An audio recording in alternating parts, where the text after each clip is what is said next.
And Mike Milbury is brought to you by Shaw's and Star Market, perfecting the art of fresh, by findmassmoney.gov, and by John Sewer, the name to know when your drains don't flow. And he joins us this morning on the Harbor One hotline, as he will every Thursday during this NHL season. Hey, Mike. Good morning. How you doing? I'm doing okay. Certain things in the world confuse me, like how some countries are invaded by other countries and the rest of the world protects the country that did the invading. That's confusing to me. It's confusing how this kid who's got moved up to the second line is called Poitras when his name is Poitras. That confuses me. Well, I will say this. It sounds like Monty may have been listening to you on this program when you suggested that very thing.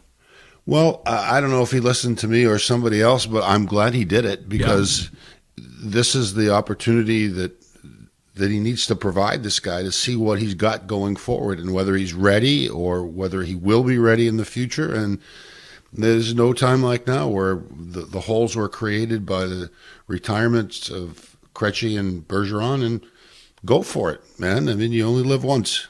Well, and I mean, it is early, but is it possible that Don Sweeney has found his first and second line center and then would not have to go out, trade-wise or over the summer and spend a lot of money on one? It's possible, but I'm not sure that it's likely. I'm going to have a long way to go before I think that Pavel Zacha is a first or second line centerman. I mean, he's a pretty heady guy, but he's got a lot to prove still, and so does Poitras. Still confused by that spelling. Mike, if you're Montgomery, how long do you let this experiment go before you kind of make the decision? Is there a time limit, or is this just something that you have to give him a lot of time or give these young guys a lot of time to see if they are the guys? I think you need to give them quite a bit of time to make sure you've got the right read on it. But I think it's a funny thing watching young players play. They evolve, and you can just witness it, and then you could just sit back and make an evaluation. But it will take, it'll take some time. He's not going to be used to the pace of the game, the schedule that's so grinding, the travel that's now. They just went out to the West Coast. They're going to be there for whatever, a week or so, and then they're going to head back, and all those things factor into how he performs and how he handles that will be very important to Montgomery and Cam Neely and Don Sweeney and their evaluation of where this thing is going to go. But I think for sure it's going to take months, not weeks, to make an accurate description. But sometimes you just have to wait and evaluate on what you see, and the player will determine that. So I guess it's an uncertain timeline, but I'd say longer than sooner. Speaking of Cam Neely, he compared Charlie McAvoy to Ray Bourque this week, but he did say that he'd like to see him shoot the puck more. You agree? It's never a bad play to shoot the puck, and McAvoy seems to want to look for different things to do with it, and that's a good thing. Being heads up and seeing the whole version of the ice is always a positive, but what did Gretzky say? It's something like if 100% of the shots that you don't shoot don't go in. Yeah. And so shoot the puck. It's not a bad play. And, I recall in the last game, throwing the puck at the net to Van Riemsdyk and his little tip, little redirection. That's the way it goes. Get it to the net is one of the basic principles of the game, and he doesn't do it enough. You agree with the Ray Bourque comparison? I'm not there yet. Okay. I mean, this guy Bourque was 22 years in the league, and practically every year was a first or second team All-Star. This guy was a force of nature.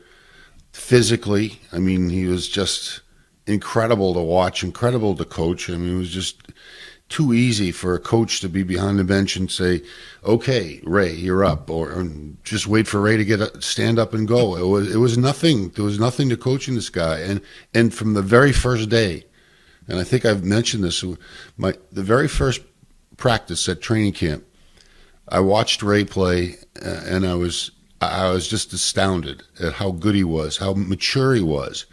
physically and mentally. He made every right play. I said, "Oh my God, this is a special player. This was a Dennis Potvin kind of look-alike and play-alike." And he proved that to be true over the course of a couple of decades. Mike, with the lines all being moved around, Jim Montgomery said that Charlie Coyle shouldn't take that as a demotion. In your mind, do you think it's a demotion? And do you think in Charlie's mind it is?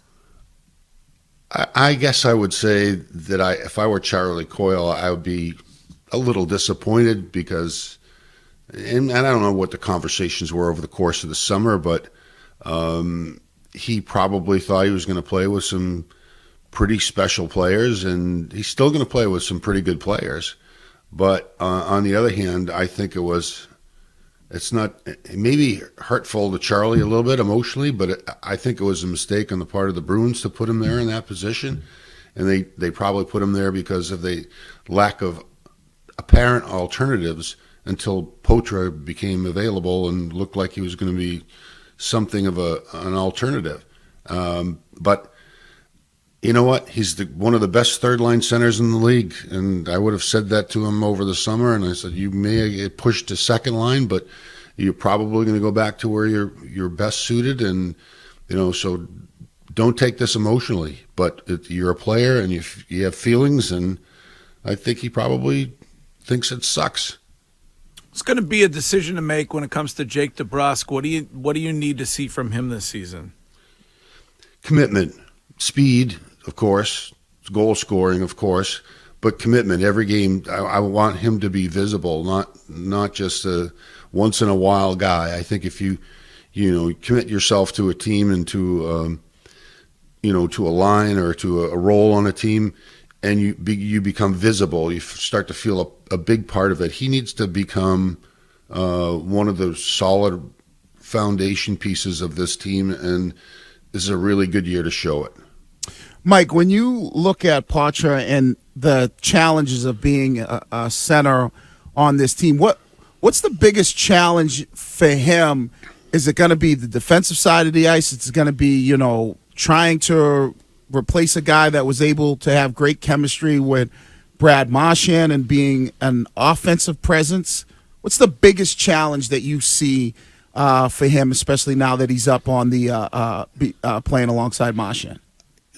The defensive side, I think this, Wiggy. The defensive side is hard work, dedication, a little bit of intelligence, and coordination. We talked about this a little bit last week, as I mentioned John Rattel, coordination with your defensemen.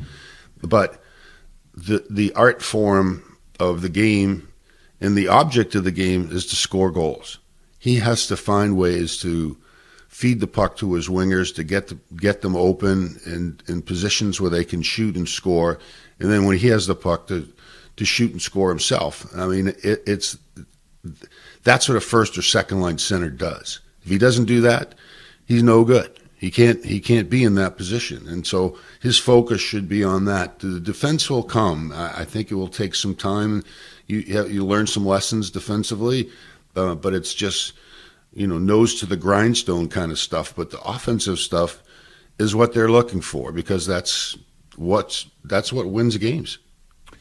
This will probably be Wiggy's lead tomorrow, but there was a report this week that Edmonton inquired about Ullmark over the summer and might do so again now because of their goaltending situation. Would you, if you were Don Sweeney, would you listen there and would you deal one of your goaltenders? I would deal Ullmark. I think Swayman is the guy to keep, and I think Ullmark is the guy to go. And I think you have too many riches in that department. You don't need it. You could find a couple guys, and you've got some in your organization that could step up and play as a 20-game goaltender. And if that guy is not good enough, then you can find somebody else. But Swayman is the future. Swayman has the age and already the maturity. I met him a little bit in the last week or so, and he was really an impressive kid. But if they can get a useful piece for Ullmark, I'm all in. I just don't think they need to have two goaltenders, and if there's a market for a guy like Ullmark, who's proven, at least in the short time that he's been there, that he can be a number one goaltender, and somebody needs one, and they can get a fill in the blank. An up and coming centerman would be my first request. Yeah. But if that's not it, there's still plenty of other places you can use people in prospects or draft picks. But yeah, go for it. Pull the trigger as soon as the fruit is ripe. Sharing that you met him reminds me. What did you think of the Century team, the All-Century team? Was it spot on in your mind? So we close. were pretty close, weren't we? We were. Yeah. We were pretty close, but I mean, how could we have talked about Bill Cowley or Dit Clapper? And then I actually looked up some of their statistics, and it's very impressive. McClapper was like a rover. He went from defense to forward and back again. That was a curveball. Well, the only two guys that I thought that were really, I think generated my interest were Rattel and Oates. I mean, I talked to Adam. He was a little, I'm not going to say upset, but he said, I had 140 points when I came here one year. 140 points. That's amazing, isn't it? Yeah. So I guess those are the two guys that I was a little bit, unhappy for. But, you got to give a nod to the past. It's an all-centennial team, not an all-decade team. Also, I don't know if you were listening, but we just learned on this show that Dit Clapper is what Mrs. Wiggins does when Wiggy gets home after a night out. It's such a great hockey name, though. Oh my God. It is really. It's a great name. Dit. What's up, Dit? I go to a lot of dark places, but not there. All right, Mike Milbury, great having you back on the show, and we will talk to you again next week. All right, kids, be happy.